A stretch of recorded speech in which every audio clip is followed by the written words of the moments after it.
여러분 안녕하세요. 행복한 노후를 준비하는 금태연구소의 박정현입니다. 자, 여러분 주말 편안하게 지내고 계시죠? 현재 시각 12월 1일 오후 4시 47분을 지나가고 있습니다.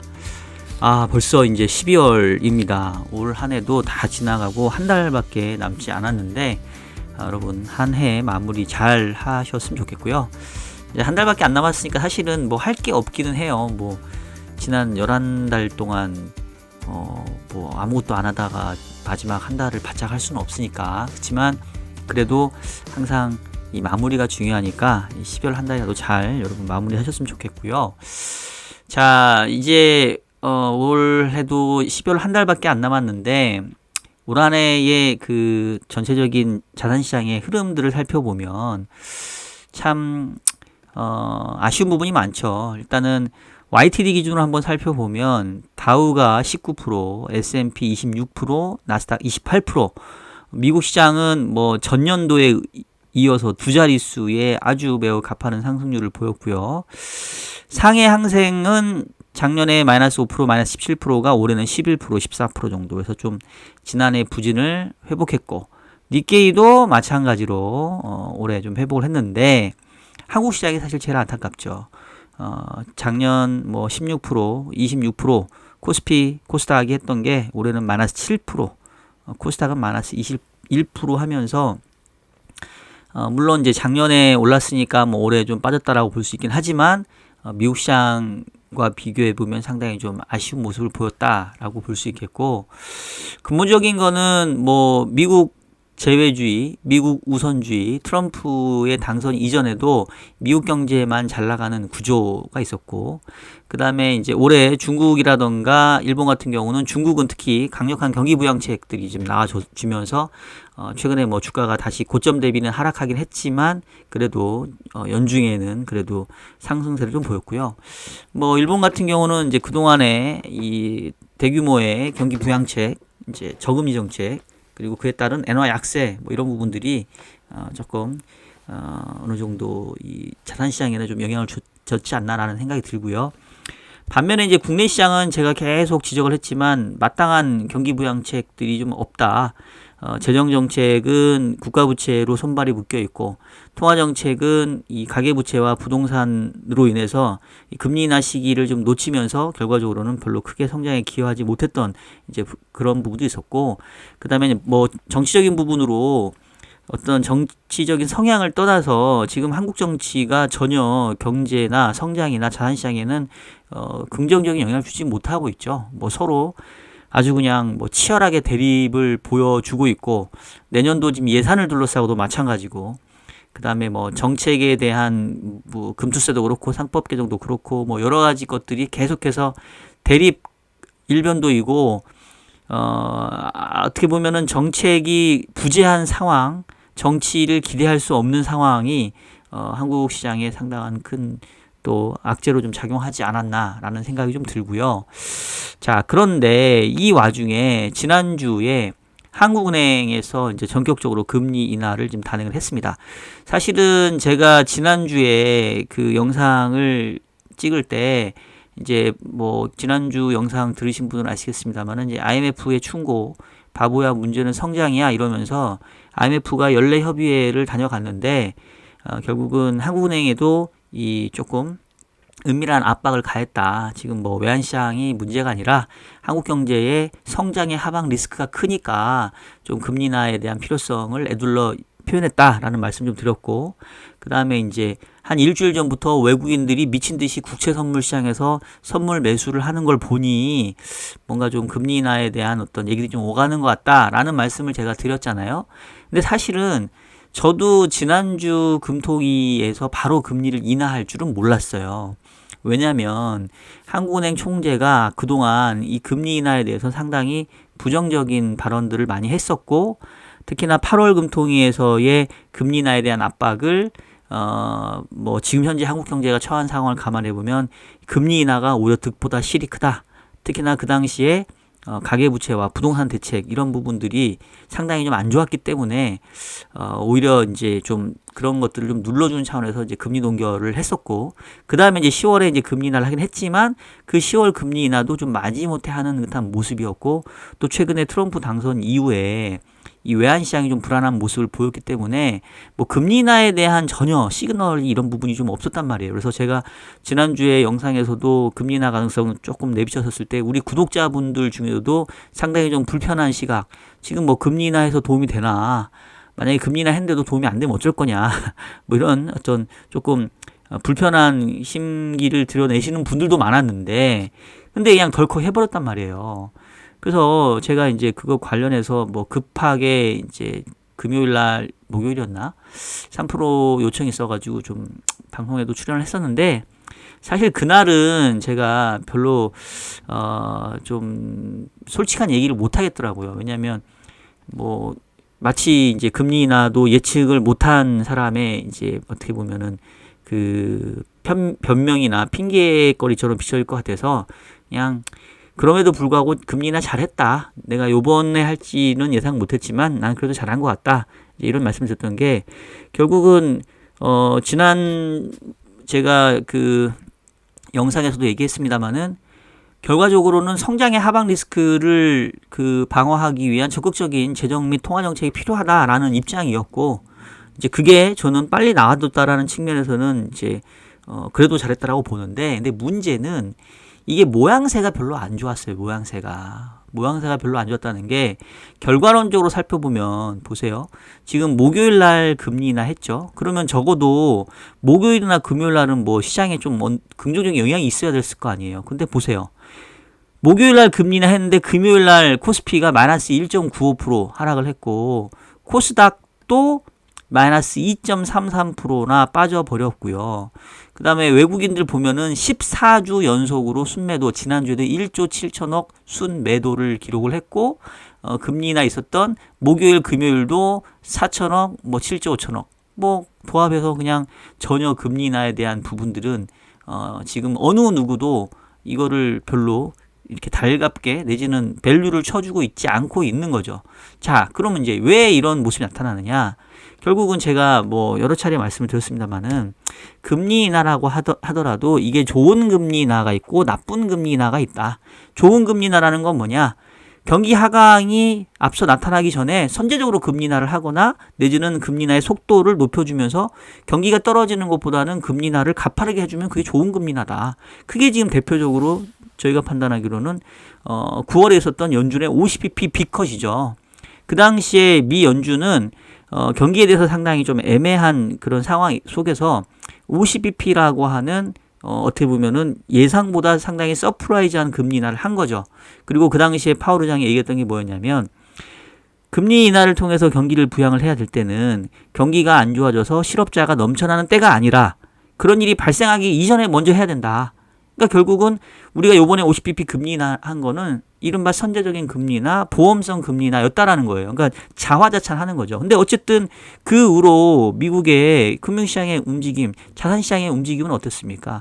여러분 잘 아시는 것처럼 지금 다우, S&P, 나스닥 3대 지수가 모두 사상 최고치 경신을 지속하고 있잖아요. 물론 트럼프의 당선 이후에 미국 우선주의 정책이 미국 주식시장에 도움이 될 거다라는 부분도 작용을 했고, 지난주에 스콧 베센트라고 하는 이 헤지펀드 매니저 출신이 재무부 장관이 되면서 조금 더 트럼프의 과격한 관세 정책을 마사지하면서 어느 정도 시장과 소통하지 않겠냐라는 그런 부분들이 작용하기도 했지만, 기본적으로 이러한 연준의 선제적인 금리 인하가 자산시장에는 좋은 금리 인하로 인식됐기 때문이란 말이에요. 근데 한국은 뭐냐는 거죠. 전형적인 나쁜 금리 인하죠. 지금 경기 하강 속도에 이 금리 인하가 뒤처지고 있어요. 지금 8월 금통위부터 KDI 등등등 해서 금리 인하가 필요하다는 얘기를 했었고, 근데 그때는 막 마치 한국은행 총재가 막 본인이 정말 그 모든 짐을 다 짊어지는 것처럼 고뇌에 찬 표정으로 지금은 가계부채와 부동산 때문에 금리 인하 하면 안 된다. 그까지는 오케이 인정. 그러면 10월 달에 금리 인하 할 때 그럼 그 뒤로는 좀 더 화끈하게 하든가. 그리고 11월 금리 인하도 뭔가 모양새가 조금 긍정적으로 얘기를 하면서 하던가 아니면 이게 선제적이었다라고 얘기를 했었어야 되는데 지금 11월 금리 인하가 왜 지금 상당히 좀 안 좋았냐면 여기 보시면 이 한국은행의 금리 인하에 대한 표현들을 해석한 걸 보니까 금리 인하 시기 놓친 한은 성장률 추락에 부랴부랴 급가속. 조선일보가 이렇게 되어 있고요. 그 다음에 또 뭐 있어요. 서울신문 1%대 저성장 또 금리 낮췄다. 자, 여기를 보세요. 어디를 봐가지고 지금 이게 선제적이고 적극적인 금리 인하로 보여주냐는 거예요. 그리고 지금 10월 달에 금리 인하한 이후에 11월에 어떠한 금리 인하에 대한 시그널도 없었는데 2개월 연속으로 금리 인하한 거는 2008년 금융위기 이후에 15년 만에 처음이에요.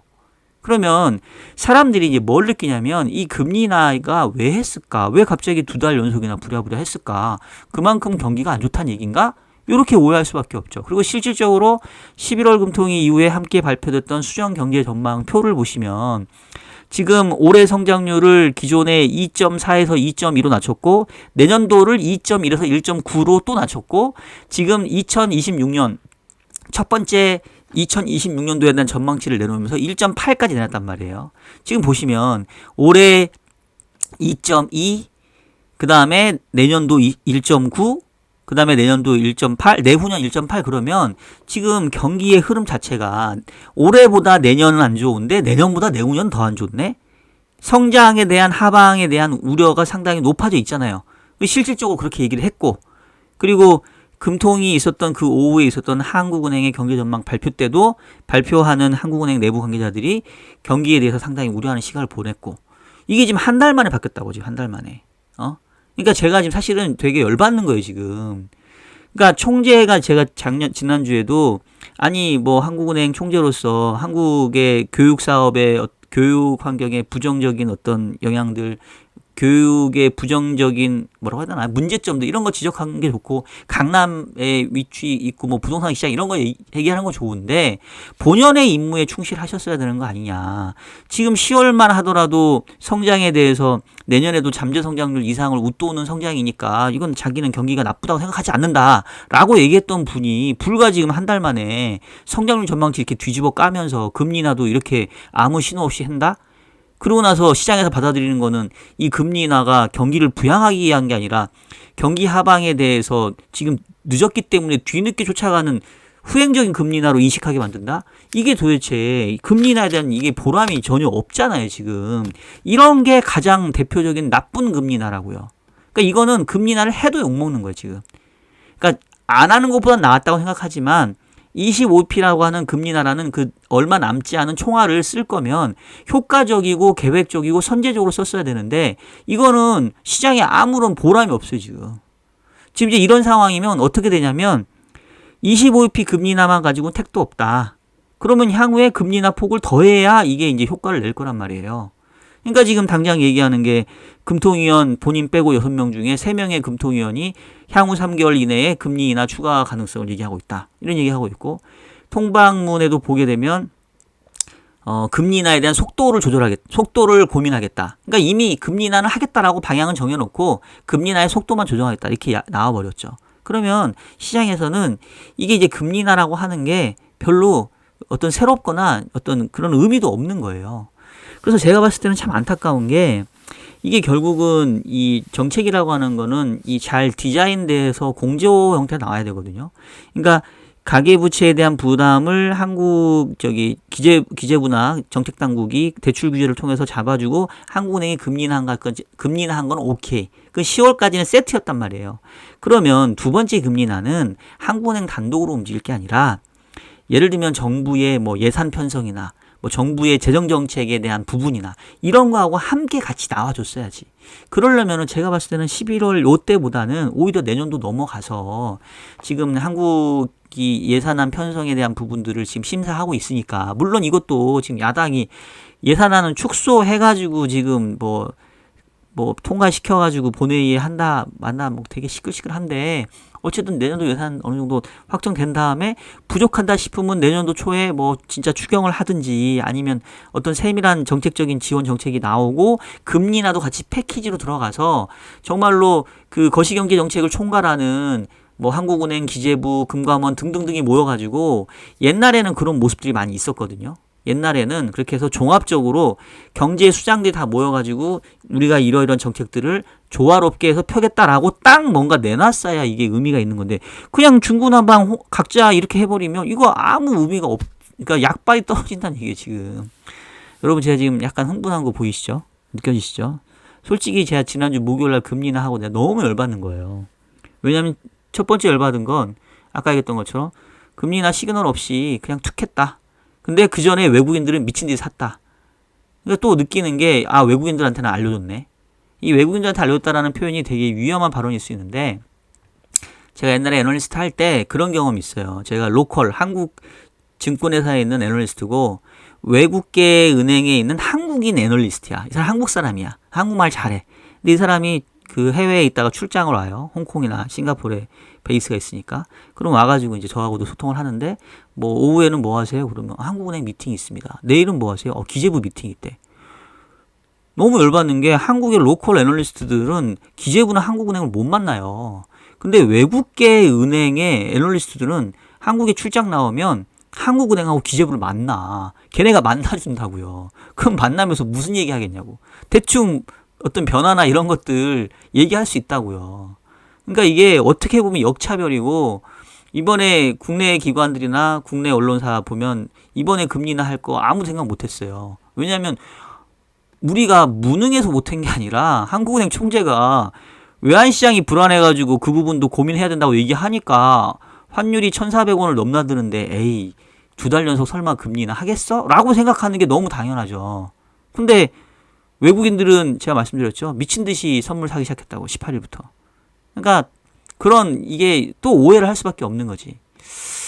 이거는 뭐 좀 개인적인 얘기고 어쨌든 그래서 그렇게까지 해서 금리는 하는 건 좋은데 그러면 적어도 이 경제 주체로 하여금 뭔가 이게 희망을 주고 금리 인하가 뭔가 효과를 있겠다라는 그런 심리적인 위안까지 줬으면 좋았을 텐데 그게 없잖아 지금. 그래서 지금 뭐 아마 저희 구독자분들도 얘기하셨을 텐데 지금 금리 인하 하는 게 한국 경제에 도움이 됩니까? 또 쓸데없이 가계부채나 외환시장 불안하게 만드는 거 아닙니까? 라는 우려를 할 수밖에 없는 거예요. 그래서 저는 이게 참 25p라고 하는 총알이 아깝게 소진됐다라는 생각이 들고 이미 이제 금리 인하로 시작을 했기 때문에 이거 효과를 낼 때까지 해야 돼요. 그래서 아마 추가적인 금리 인하가 당연히 있을 수밖에 없고 지금 뭐 내년 1월에도 이제 3번 연속 금리 인하 가능성 지금 배제할 수 없게 됐다라고 생각이 되고요. 현재 한국은행의 기준금리 3.0인데 뭐 중립금리 수준이 이제 얼마냐에 대한 논의가 좀 있을 건데 제가 봤을 때는 뭐 원래는 한 2.55 정도 수준 얘기했었는데 뭐 그 정도 금리 내려가지고는 택도 없을 것 같고 뭐 현재로서는 2%까지도 이번 금리 인하의 종착지를 열어놔야 되는 거 아니냐. 그러니까 지금보다 금리를 적어도 2번 이상 2번에서 한 4번 정도 가깝게 그게 뭐 내년까지일지 내후년까지일지 모르겠지만 그리고 이제 총재가 요번에 이제 핑계를 댄 것 중에 하나가 좀 시그널이 약했던 거 아니냐 이제 이러니까 대전제의 변화가 있었다. 그리고 우리가 그동안 금리 인하에 대해서 조건부 포워드 가이던스를 제시를 했는데 지난 10월 금통위 때는 6명의 금통위원 중에 1명만 3개월 내에 금리 인하를 본다고 얘기했는데 지금 3개월이 뭐예요? 1개월 만에 지금 다 바뀌었잖아요. 그러면서 이제 이게 왜 그러냐 했더니 이 포워드 가이던스라는 게 조건부였다는 거예요. 그러니까 이것도 말도 안 되는 핑계지 지금. 아니 그러면 포워드 가이던스라는 말을 쓰지를 말든가. 조건부라는 얘기는 상황이 바뀌었으니까 바뀐다는 건데 상황이 바뀌면 당연히 바뀐다는 건 누가 모르냐고요 지금. 여러분 죄송합니다. 제가 좀 이번에 금리 인하가 너무 지금 뭐 제 입장에서는 참 뭐랄까요 안타까운 거죠 지금. 이게 얼마 남지 않은 총알을 쓰면서도 이렇게 욕을 먹으면서 쓰나 싶고 트럼프의 그 관세의 위협이 세진 거는 인정은 해요. 이해는 하고. 근데 지금 보세요. 트럼프가 제가 봤을 때는 한국은행도 부랴부랴 서둘러서 하게 된 이유 중에 하나가 지난주였던가요? 취임하자마자 멕시코하고 캐나다에 25% 관세 부과하고 중국에 10% 추가 관세 부과한다. 이러니까 이제 막 난리가 났잖아요.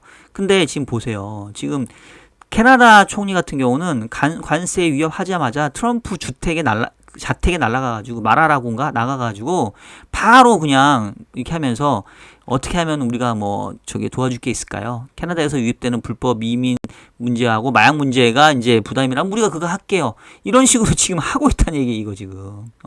이런 정책적인 노력해야지. 이런 것들도 좀 하면서 뭔가 해야 되는데 참, 이 뭐 오늘 방송이 좀 선을 넘네요. 좀 위험하죠. 여러 가지. 그리고 또 트럼프가 브릭스에 달러에 도전하면 100% 관세 부과한다. 뭐 그러니까 이게 어떻게 보면은 제가 이제 트럼프를 뭐 욕하고 비난한다기보다는 아니 사실은 미국 국적 있는 사람 미국 사람 말고는 다 지금 불행한 거 아니에요 지금? 아니 이게 학교 다닐 때 보면은 반에 그 싸움 잘하는 막 일장이 있잖아요. 그 걔가 그냥 지 마음대로 하는 거 아니에요 지금? 그리고 어떻게 보면은 반 애들한테 얘기하는 거죠. 야, 니네 내일부터 나한테 10,000원씩 그 저기 뭐야 보호비 내놔라. 우리 반 애들은 다른 애들한테 내가 안 맞게 해줄 테니까. 뭐 그런 거 아니겠어요? 그리고 그러면 이제 갑자기 어떤 애가 이거 좀 표현이 그런가? 하여튼 그렇게 생각하면 그동안 트럼프가 이렇게 하는 걸 보면 그 이전에 미국 대통령은 너무 착했던 것 같아. 사실은 미국이 맘만 먹으면 이 달러화라고 하는 기축통화 세계적인 통화를 공용하고 있으면서 그러면서 이제 자기가 마음대로 이렇게 쥐락펴락 관세를 가지고 원래 관세는 이게 보호무역이고 이게 자유무역에 반하기 때문에 흔히 말하는 WTO라고 하는 국제무역기구가 있잖아요. 여기에 제소를 하면 아무 근거 없이 관세 부과하면 원래 그게 안 돼야 되는 거 아니에요? 근데 지금 미국은 마음대로 하잖아, 지금 트럼프는. 그리고 브릭스에도 지금 달러에 도전하면 100% 관세 부과한다. 브릭스가 지금 달러 이외에 다른 통화로 서로 무역을 주고받으려고 하니까 야, 니네 가만히 있어봐. 니네 결제하고 무역 거래할 때 무조건 달러만 써. 지금 이러고 있는 거 아니에요, 지금. 그러니까 지금 트럼프 마음대로잖아. 미국 마음대로고. 그러면 이걸 미국 이외의 사람 봤었을 때는 이게 지금 이게 환영할 만한 일입니까? 우리가 지금 트럼프를 찬양을 하고 칭송을 해야 될 때입니까? 트럼프가 합리적인 사람이고 트럼프는 원래 그러지 않다. 난 솔직히 그렇게 얘기하는 사람은 미국 사람이면 그 얘기 이해하겠어요. 근데 우리가 미국 사람도 아닌데. 하여튼 제가 좀 워낙 답답하다 보니 그러니까 이게 지금 뭐가 있냐고 지금. 트럼프는 계속 저렇게 관세 위협하고 한국은 이에 따라서 뭔가 대책을 내놔야 되는데 대책이라고 내놓은 금리 인하는 그냥 마치 허공에 내지른 것처럼 아무 보람도 의미도 없고 이게 왜 하필이면 이 시점에 나왔는지도 모르겠고 그러면서 발표한다는 경제 전망을 아주 암울하게 해놓고 그러니까 왜 금요일날 주가가 빠지냐고요. 금리 인하를 야 이만큼 경기가 안 좋나 보다. 전형적인 이 시그널링 이펙트로 지금 받아들인 거예요 지금. 그래서 제가 봤을 때는 참 이창용 총재도 제가 개인적으로 되게 많이 존경하는 분이었는데 지난주와 최근에 일련의 의사결정은 참 안타깝다. 이거 어떻게 하려고 그러냐. 그러면 이제 뭘 해야 되겠어 지금. 지금 뭐가 더 나와야 되는 거죠. 어떻게 이 경기에 대한 자신감을 지금 살려줄 거죠. 기대할 게 없잖아요 지금. 안타깝네요. 안타까워. 자, 오늘은 포트폴리오 얘기를 좀 해야 되니까 그래서 일단은 뭐 지난달에 제 포트 성과는 연간으로 6.3 정도까지 좀 떨어졌는데 7월보다 좀 올라왔습니다. 전체적으로 봤었을 때 뭐 채권 쪽이 좋았죠. 그나마 제가 몇 달 동안 채권 비중을 높인 게 좀 위안거리가 좀 됐고요.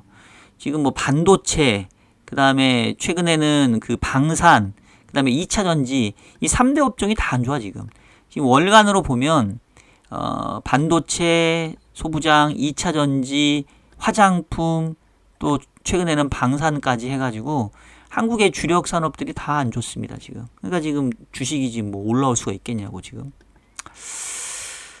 안타까운 상황이고요.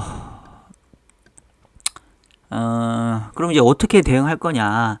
지금 일단은 현재 지금 대분류로 보면 제가 채권 비중 45%, 주식 비중 30%인데 이게 이제 뭐 늘리려고 늘리는 것도 있지만 주식에 대한 그 자산 가치가 떨어지고 채권에 대한 자산 가치가 올라가면서 자연스럽게 지금 주식 비중과 채권 비중이 상당히 많이 차이가 나게 됐는데 뭐 그럼에도 불구하고 계속 채권 비중은 늘려가야 되는 상황 아니냐.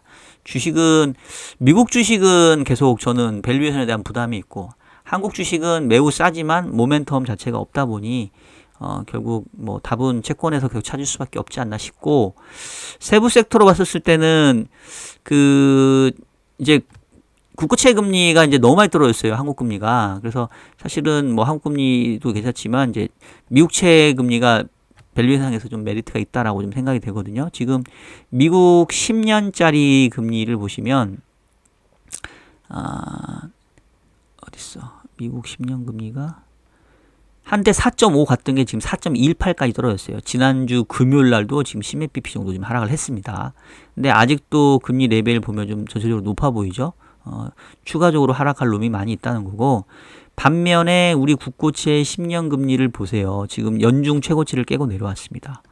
지금 길게 보면 금리 레벨 많이 낮아졌죠. 물론 뭐 역사적 저점과 비교해 보면 뭐 아직은 떨어질 놈이 많이 있긴 한데 지금 지난번 그 고점하고 비교해 보면 상당히 제법 많이 떨어졌어요. 근데 그럼에도 불구하고 아마 한국 금리 더 떨어질 거예요.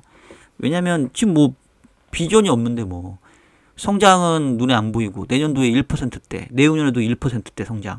그 다음에 이제 그 트럼프의 관세 정책에 힘입어서 아마 그 수출은 더 안 될 테고 지금 이번 주 일요일 날 나온 한국 수출 증가율을 보시면 지금 1.3%까지 떨어졌어요. 그리고 제가 내년도 상반기 가면 마이너스 기록할 수 있다라고 말씀드렸죠.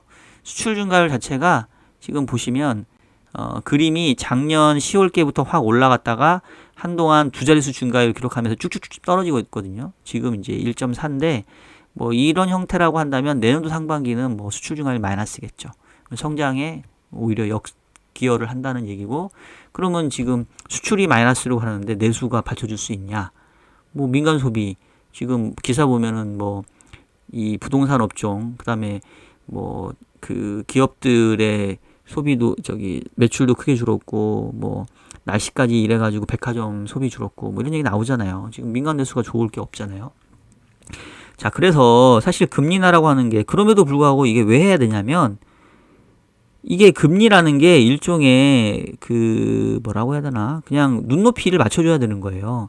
성장이 이렇게 안 나오고 성장률이 1%대를 이룩하는데 금리는 3%대를 유지한다? 그러면 죽으란 얘기지. 내가 매출이 한 달에 매출이 작년보다 5%도 안 늘었는데 금리는 7, 8% 내라고 그러면은 이자 내다가 다 파산할 거 아니에요. 그러니까 금리 인하라고 하는 거는 경기를 부양시키는 차원도 있지만 경기가 워낙 안 좋으니까 금리 부담을 낮춰줘서 적어도 이자 부담이라도 낮춰주는 게 바로 금리 인하예요. 그러니까 나는 그게 좀 선제적이었으면 좋았다고 생각하는데 지금 이게 선제적이지 않으니까. 근데 지금 뒤늦게 25bp 금리 인하 한들 매출이 뭐 이제 역신장을 하고 장사가 안 되는데 금리 낮춰준다 해서 이게 경기에 무슨 의미가 있겠냐고요. 그러니까 경기 부양 효과는 없어. 안 해준 것보다 나을 뿐이지. 근데 얘를 이제 효과를 보겠다고 하면 더 내려야지. 그러니까 이제 더 내릴 거예요. 아까 얘기했잖아요. 그래서 지금 3.0인데 뭐 2에서 2.5까지도 내릴 가능성 크다. 그러면 이제 또 그 반대급부의 부작용 나타나겠죠. 또 뭐 부동산 시장이 좀 들썩일 수 있을 거고 또 뭐 외환 시장 불안할 거고. 그러니까 이게 어쩔 수 없어 지금. 부작용이 없을 수밖에. 이게 약간 극단적인 그 약간 뭐라고 해야 되나? 사람이 이제 약간 항암 치료 같은 느낌? 그러니까 암세포를 죽여야 되니까 항암을 쓰는데 그러면 그 항암 치료가 암세포뿐만 아니라 우리 몸에 있는 좋은 것까지 죽이잖아요. 그러니까 금리 인하라고 하는 게 어쩔 수 없이 경기 침체에 대응하기 위해서 해주는 건데 그러면 또 그 반대급부로 뭔가가 생겨요. 그러니까 이게 참 잘 써야 된다는 거지 이게. 그래서 제가 아까도 얘기했던 것처럼 이게 좀 디자인되고 뭔가 좀 조화를 이루면서 다른 정책적인 부분들과 함께 공조 형태로 나와야 되는데 그냥 지만 뚝 나왔으니까 안타깝다는 거지 이게. 감동도 없고 재미도 없고. 그래서 일단은 포트상에서는 뭐 채권이 그나마 뭐 계속 기대할 수 있는 부분이고 나머지는 지금 한국 주식은 아무리 값이 싸도 뭐 비전이 지금 뭐가 있어요. 그나마 지금 섹터 중에서 최근에 잘 나가는 그 섹터가 뭐냐면 그 AI 쪽 그다음에 조선 쪽, 그다음에 인터넷 미디어 컨텐츠 쪽인데 지금 보니까 미디어 컨텐츠 쪽이 조금 다시 올라가려고 하더라고요. 왜냐하면 관세가 무관세 수출주라고 누가 표현하던데 지금 뭐 하이브가 뉴진스가 뭐 저기 전속 계약을 철회하네 이러면서 조금 이슈가 있긴 한데 그나마 다른 그 공산품이나 이런 것들은 관세가 붙지만 이런 그 무형의 서비스나 엔터테인먼트나 이런 것 쪽은 관세가 이제 없다는 거 아니에요. 그러니까 이제 그쪽이 좀 부각되는 것 같고 게임주가 지난주에 조금 올라오더라고 지금 보니까. 그래서 지금 뭐 AI, 게임, 뭐 그다음에 뭐 미디어, 그다음에 뭐 이런 쪽이 오히려 트럼프 관세에서 혜택도 없지만 피해도 없는 거. 뭐 이제 그런 것들이 조금 좀 더 각광받을 수 있을 것 같고 근데 이제 문제는 이해가 얼마나 되겠어요 규모가 사이즈가 그러니까 전체 시장에는 별로 크게 기여를 못 하겠죠. 아이고 좀 저도 답답하다 보니 오늘 좀 방송이 좀 우울하네요. 지난주에 그 타이거 글로벌 클라우드 컴퓨팅 미국 시장 좀 더 매도 줄이고 에이스 미국 30년 국고채를 좀 매수를 했었고요 지난달에. 이번 달에도 보면 키스 국고채 30년 그 다음에 미국채 30년, 그 다음에 뭐 TDF 위주로 조금 현금 남아있는 거를 충당할 생각입니다. 당분간은, 이제 그 포트의 섹터 비중을 보시면 이제 주식보다는 채권 비중이 높은 그 기조를, 앞으로는 당분간 그 계속 이어가지 않을까라는 생각이 듭니다. 자, 마지막으로 요번 주 일정만 말씀드리고 마치도록 할게요. 요번 주에 뭐 월초다 보니까 지표를 많이 있는데 제일 중요한 게 이제 월요일 날 저녁에 발표되는 11월 ISM 제조업, 그다음에 미국의 11월 고용 지표. 이 월요일과 금요일 날 요 두 가지가 지표가 상당히 좀 중요하고 현재로서는 사실 둘 다 조금 긍정적일 것 같아요. 그러니까 미국에는. 그래서 뭐 미국 주식에는 여전히 뭐 호재이겠고 다만 이제 금리에는 조금 부담 요인일 수 있겠다. 왜냐면 ISM 제조업 지수도 조금 호조 예상되고 11월 고용 지표도 좀 호조가 예상이 돼서 근데 이제 미국 금리가 최근에 빠지게 된 이유가 가장 큰 게 이분 때문이거든요. 이 스콧 베센트라고 하는 요번에 재무부 장관에 임명된 이 헤지펀드 매니저인데 이 양반이 333이라는 마치 아베노믹스의 세계의 화살과 같은 정책을 얘기를 했는데 뭐냐면 재정 적자 비율을 3%로 줄이고 성장률 3%로 올리고 원유는 300만 배럴 증산하겠다. 이게 이제 트럼프의 마음을 사로잡았다는 거 아니에요. 근데 재정 적자 비율을 지금 3%로 줄이겠다고 하니까 사실은 이게 이제 국채금리의 하락 요인이죠. 그리고 원유 300만 배럴 증산하면 유가도 좀 안정화 시킬 거니까. 그래서 지금 월가가 지금 환호하고 있는 거예요. 그래서 일단 뭐 미국은 좋아 보인다. 뭐 특별한 리스크가 아직은 안 보인다라는 거고. 근데 혹시나 뭐 이런 것들이 나오면 미국 금리가 단기적으로 좀 많이 급락했으니까 조금 뭐 하방 경직성 정도는 있지 않겠냐 뭐 이 정도이고 그다음에 이제 우리나라 같은 경우는 뭐 지난주에 산업활동 지표 별로 안 좋았고 딱히 뭐 우리 거는 볼 게 없고 그다음에 지금 BOJ가 금리 인상을 12월에 할 가능성이 좀 높아지는 것 같아요. 지난주에 BOJ 총재도 12월 금리 인상 가능성 좀 임박한 거를 좀 얘기한 것 같은데 지금 그러면서 달러 대비 엔화가 조금 강해지고 있습니다. 현재 150엔 넘었던 엔달러가 지금 149엔까지 지금 내려가고 있는데 뭐 요런 정도가 좀 그래도 이 우리가 원달러 환율이 더 이제 올라가지 않은 약간 달러와 약세에 대한 부분들을 이렇게 좀 기대하게 해주는 부분이다. 뭐 이런 정도 볼 수 있을 것 같습니다. 자, 오늘은 뭐 이 정도로 해서 방송 마무리하도록 할게요. 자, 지금까지 12월 포트폴리오 리밸런싱 관련된 내용 말씀을 드렸고요. 지난주에 한국은행의 금리나 깜짝 금리나 전격적인 금리나 있었지만 아쉽게도 별로 그닥 환호할 만한 성격은 아니었던 것 같다. 오히려 경기 하강에 대한 리스크를 부각시키는 그런 나쁜 금리나에 가까웠던 것 같고 이렇다고 하면은 결국은 추가적으로 금리나를 통해서 경기에 대한 부양 효과가 날 때까지 계속 갈 수밖에 없게 됐다. 그래서 금리의 방향성은 계속 아래쪽에 있을 것 같고 시기도 뭐 빠르면 내년 1월 또는 뭐 그 다음번 금리나가 지금 상당히 유력해 보이고요. 그런 과정에서 주식시장은 뭐 한국은 모멘텀이 없는 상황, 오히려 이 트럼프의 관세 정책에 대한 보호무역에 대한 부정적인 효과 플러스 수출 증가율이 떨어지는 계절적인 시기로 접어들면서 딱히 좋아 보이지 않는 부분인 것 같고, 미국 주식은 뭐 모멘텀은 계속 좋은데 뭐 밸류에이션 부담이 있다 보니 결국 뭐 주식보다는 채권도 한국 금리가 많이 떨어진 부분이 이제 뭐 있기 때문에 뭐 미국 채권, 한국 채권 현재로서는 둘 다 접근 가능한 투자처가 되지 않겠냐, 뭐 이런 정도 말씀을 드리면서 오늘 영상은 여기서 마치도록 하겠습니다. 오늘은 제가 조금 감정적으로 이렇게 격앙돼서 좀 방송을 진행한 것 같은데, 뭐 여러분 이런 날것의 방송 원하신 거 맞죠? 제가 이제 필터링 없이 하고 싶은 이야기 아무 말 대잔치로, 제 채널이니까 다른 데 가서는 이렇게 말 못한단 말이죠.